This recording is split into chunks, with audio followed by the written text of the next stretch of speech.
Pendeta anti kritik, pendeta anti teguran, mestinya pendeta anti dosa.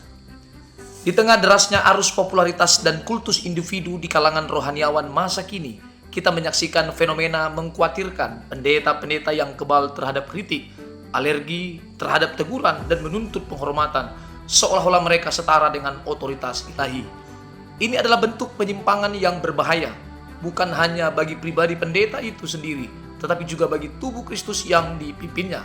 Pendeta yang anti kritik, anti teguran, anti penghinaan, sesungguhnya telah berpaling dari teladan Kristus dan jatuh dalam keangkuhan rohani. Kritik dan teguran adalah nafas orang benar. Firman Tuhan dengan tegas menyatakan bahwa teguran adalah bagian dari kasih dan pertumbuhan. Di dalam Amsal pasal 27 ayat yang kelima, lebih baik teguran yang nyata-nyata daripada kasih yang tersembunyi. Seorang kawan memukul dengan maksud baik, tetapi seorang lawan mencium secara berlimpah-limpah. Teguran bukan penghinaan, ia adalah anugerah untuk memurnikan iman dan karakter. Seorang pendeta yang menolak teguran bukan hanya menolak manusia, ia sedang menolak tangan Tuhan yang sedang membentuknya. Lebih jauh lagi di dalam Amsal pasal 15 ayat yang ke-32 memperingatkan, siapa menolak didikan membuang dirinya sendiri, tetapi siapa mendengarkan teguran memperoleh akal budi. Kristus dihina, difitnah, tetapi tetap taat. Yesus Kristus yang layak menerima segala hormat justru ia dihina, difitnah, bahkan disalibkan. Kristus tidak menuntut dibela, melainkan menyerahkan dirinya kepada kehendak Bapa. Jika Sang Gembala Agung sendiri rela direndahkan, betapa memalukannya jika pendeta-pendeta zaman ini justru menuntut kebal dari kritik dan penghinaan. Keras hati terhadap kritik adalah tanda kejatuhan rohani. Keangkuhan adalah biang kehancuran.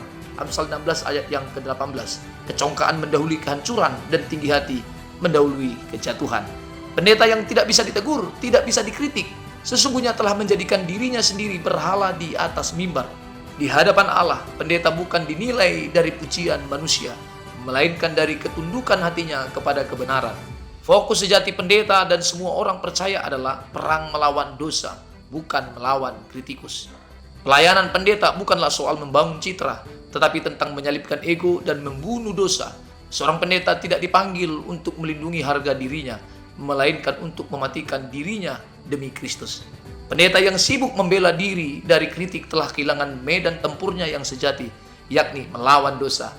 Hari ini, Tuhan memanggil para pendeta untuk bertobat, meninggalkan alergi terhadap kritik, membuka hati terhadap teguran, dan kembali merendahkan diri di bawah tangan Tuhan. Bertobatlah sebelum pelayanan menjadi sekedar pertunjukan kosong tanpa kuasa. Haleluya. Mestinya pendeta anti dosa, bukan anti kritik. Pendeta sejati bukan membangun benteng harga diri, melainkan membangun altar pertobatan setiap hari. Sebab di hadapan tahta Allah tidak ada tempat bagi kesombongan rohani. Hanya ada tempat bagi hamba-hamba yang setia, rendah hati, dan berani dibentuk oleh tangan Tuhan. Terpuji Tuhan.